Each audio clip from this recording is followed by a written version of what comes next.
राजगढ़ जिले के बदमाश नरेंद्र गुर्जर से पुलिस भी परेशान हो चुकी है। ये नरेंद्र गुर्जर नाम का बदमाश पिछले 7 दिनों में 3 लोगों पर गोलियां चला चुका है और 2 बड़ी लूट की घटनाओं को अंजाम भी दे चुका है। आखिरकार ये नरेंद्र गुर्जर है कौन, राजगढ़ जिले में कहां पर रहता है और इसकी क्राइम की शुरुआत कैसे हुई थी, ये बदमाश बना कैसे? ये तमाम सारे सवाल होंगे, जवाब हम देंगे। नमस्कार, स्वीकार कीजिएगा, मेरा नाम कृष्णपाल राठौर है और आप म्हारो राजगढ़ का यूट्यूब चैनल देख रहे हैं। दरअसल इसके क्राइम की शुरुआत इसी के गांव से हुई थी। नरेंद्र गुर्जर नाम का ये युवक नरसिंहगढ़ के साका श्याम जी का रहने वाला है। वही साका श्याम जी जहां पर एक रात में मंदिर बना था, वो कहानी तो हमने सुनी होगी। नरसिंहगढ़ के नजदीक ही है, घूमने लायक जगह भी है। तो उसी साका श्याम जी गांव में रहता था ये युवक और शुरुआत में छोटी मोटी घटनाओं को अंजाम देता था। लेकिन फिर कुरावर में एक संगठन से इसका जुड़ाव हुआ। संगठन ज्वाइन करने के बाद ये पुलिस थाने में भी आता जाता था और पुलिस थाने में जब आता जाता था तो जाहिर सी बात है पुलिस की नजरों में भी ये था ही। और पुलिस से इसके बढ़िया संबंध भी शायद हो गए होंगे, क्योंकि जब कोई व्यक्ति थाने में आता जाता है तो पुलिस वाले उसे पहचानने लगते हैं। बस वहीं से इसकी क्राइम की कुंडली जो है वो शुरू होती है।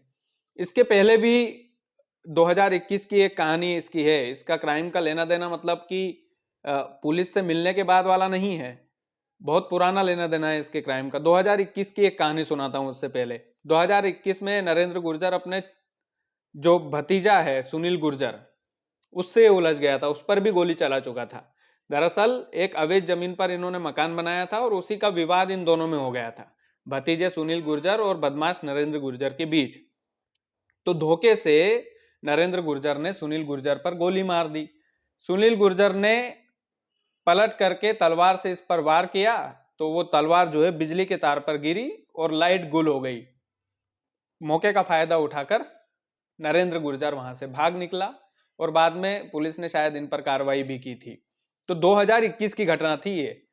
लेकिन उसके बाद मैंने बोला कि कुरावर में एक संगठन से जुड़ा हुआ, फिर पुलिस थाने में आता जाता था। हालांकि टीआई ने मना किया है, टीआई साहब जो है कुरावर थाने के, उन्होंने बोला है कि भाई साहब मुझे तो इस बारे में जानकारी नहीं है कि ये पुलिस थाने में आता जाता था। लेकिन दैनिक भास्कर ने बकायदा लिखा है कि पुलिस थाने में आता जाता था और दैनिक भास्कर की रिपोर्ट में लिखा है कि पुलिस के संरक्षण में ही शायद ये जो है बेखौफ बनने की कोशिश में, कि हम, जाहिर सी बात है जब किसी आदमी के संबंध जो है पुलिस से बेहतर होते हैं तो वो डराने धमकाने की कोशिश तो करता ही है।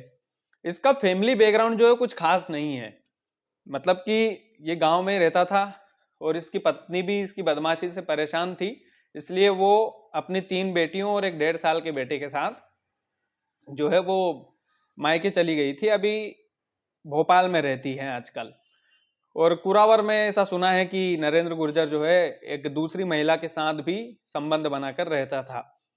लेकिन पिछले 6-7 दिनों में राजगढ़ जिले में इसकी बदमाशी बहुत ज्यादा बढ़ गई और इसने सरेआम व्हाट्सएप पर यह लिखता है कि अगला नंबर किसका है।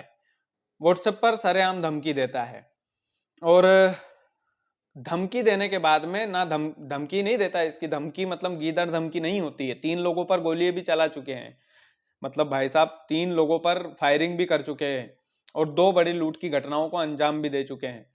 तो ये कोई छोटा मोटा बदमाश नहीं है। 7 दिनों में यदि ये 5 घटनाओं को अंजाम दे चुके हैं तो इन भाई साहब को जल्दी गिरफ्तार क्यों नहीं करती पुलिस? और ऐसा नहीं है पुलिस जो है वो प्रयास नहीं कर रही होगी, निश्चित तौर पर सब कर रहे हैं, अपने डिपार्टमेंट की बदनामी तो नहीं होने देगी पुलिस।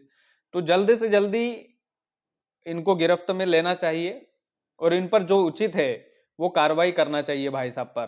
तो ये तमाम सारी चीजें हैं, लेकिन क्राइम की दुनिया में हमने अंत तो बुरा ही सुना है भाई। तो क्राइम की दुनिया में इन्होंने कदम ही गलत रख लिया। कदम रख लिया था वहां तक ठीक है, लेकिन ये लूट और गोलियां चलाना सरेआम, ये तो बिल्कुल ही गलत है। इसमें तो पुलिस को उचित एक्शन लेना ही चाहिए और जिन जिन लोगों को इसने धमकियां दी है उन लोगों को पुलिस का संरक्षण भी मिलना चाहिए। पुलिस उनकी सुरक्षा का इंतजाम भी करें, ये हमारी पुलिस से गुजारिश है। क्योंकि गांव वाले कहते हैं कि भाई नींद नहीं आ रही है उन लोगों को नींद नहीं आ रही है जिन लोगों को इस आदमी ने धमकी दी है। तो राजगढ़ जिले में भाई अजब ही चल रहा है। बाकी वीडियो को ज्यादा से ज्यादा शेयर कीजिएगा, चैनल यदि आपने सब्सक्राइब नहीं किया है तो प्लीज़ कर दीजिएगा। बहुत बहुत धन्यवाद।